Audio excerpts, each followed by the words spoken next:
The meeting was very, very fantastic. I was very, very happy to meet the DG and obviously to congratulate him from the Kingdom of Swaziland, because we are happy with what FAO is doing to the country. It started a long time ago. And also what is really exciting is that we have 3 TCPs that have been approved by FAO. And this is really exciting. We're amongst those countries that have got more TCPs that have been approved. And we are now waiting to start implementing these TCPs. The main challenge is really in relation to the climate change. For example, this year we had fewer, very little rain. During the time when we were expecting rain, it just didn't rain. And that is really a major problem, and this is due to climate change.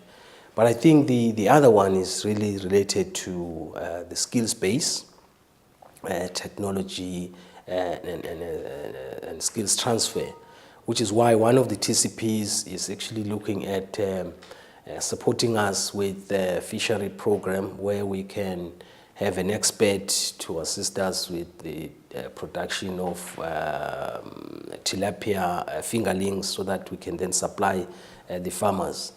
But the other one also is trying to look at value addition to, say, sweet potatoes. So instead of selling it as just a raw product, ensure that you can finish that value addition. So the skills transfer, I think this climate change, skills transfer, those are the key major ones which affect us. But also on the climate change, for example, now we're trying to put up programs related to water harvesting, etc., because it mainly affects us when we want to grow whatever enterprises, because then if we do not have rain, then you cannot be able to have a high production and productivity in your country. The forestry section is very, very important. In fact, it has been one of our major sources of income and employment for the country. Unfortunately, the company that was involved in the forestry, because we used to have one of the largest man-made forestry in Africa, if not in the world, because it's concentrated within a small area. But then the forestry industry, particularly the first world, Japan, etc., where we're selling it, then had some serious challenges, and then the prices then went down, etc., etc. So it has affected us.